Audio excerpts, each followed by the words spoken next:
Hi rental property owners, in this video I'm giving a fair review on managing your rental property on your own versus using a property management company. I'll review the pros and cons of doing it yourself. I'm Kyle at True Door Property Management, and you should know that yes, I am a property management professional. I do have bias towards using a management company, but I'm trying to provide useful information to rental property owners.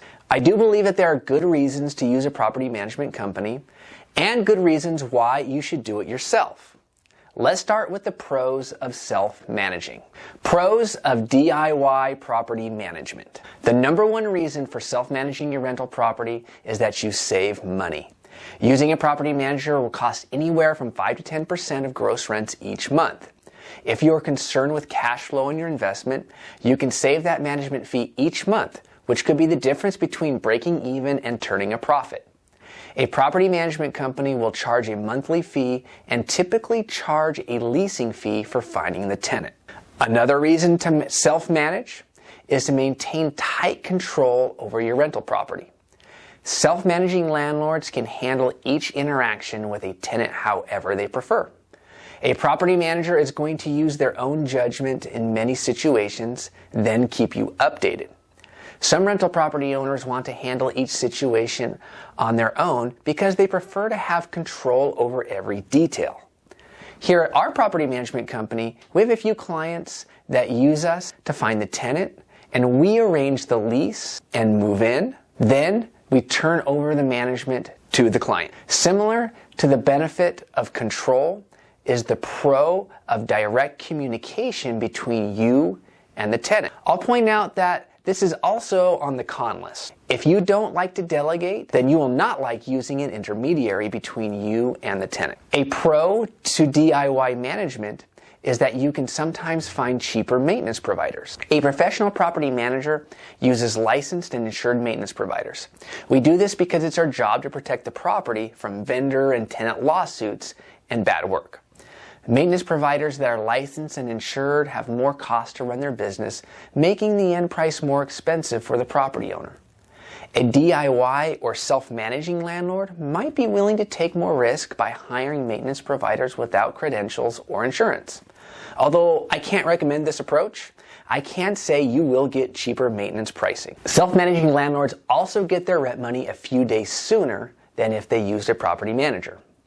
When a tenant pays the rent, you have to wait for the check or e-payment to clear. A property management company will collect the rent, wait for it to clear, then pay any bills you have, like maintenance, HOA dues, etc. You typically get the rent money by ACH between the 10th and 13th of the month. If you collect the rent yourself, you can have a cleared payment in your bank 3 to 4 days sooner. Another reason to do it yourself is to gain another skill. If you have the time, learning to manage property can be a satisfying experience. If you like a challenge and want to try something new, you might enjoy taking on a project. A big pro to DIY management is that you don't get stuck with a bad property management company. There's a lot of good property management companies out there, but beware of the bad ones. Do your homework, check online reviews, and make sure the person you choose has a lot of experience. Now, let's discuss the cons of doing your own property management. I believe the biggest downside of self-management is the amount of time it takes. Let's break down property management into two pieces: filling the vacancy and managing the tenant after they've moved in. To find a tenant, you will prepare the property for market, do the advertising, do the showings, answer lots of questions all day long, process applications, do a detailed move-in inspection, arrange keys on the move-in day, and many other tasks. If you have the skill to do this well, it's going to take a lot of time, even if you have the skill. After the tenant moves in, you will then need to collect rent payments, chase after late rents, deal with lease violations, deal with possible issues with neighbors, do inspections on the rental property, renew leases, do rent increases, and have many difficult conversations with the tenant.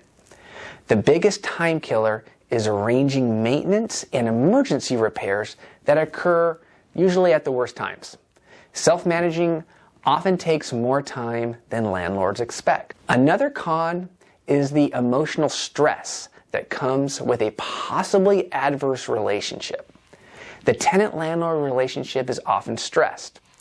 DIY management means tough conversations and negotiating directly with the tenant instead of having an intermediary property manager. Many landlords avoid DIY property management because the learning curve can cause some expensive mistakes.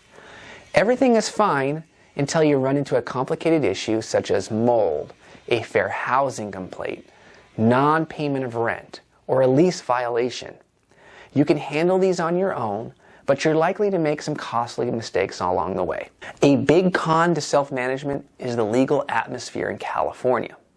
It is becoming increasingly difficult to navigate the legal landscape between landlords and tenants. Housing providers need to understand the laws and how to avoid problems. In conclusion, there's a lot of good reasons to do it yourself and many reasons why you might not want to. I recommend taking a look at your goals with your rental and deciding an option that best serves you. Thanks for watching. If you have any questions about property management, please contact us and we're happy to help. I'm Kyle with True Door Property Management, providing 5-star results backed by our guarantees, getting you more money with less drama.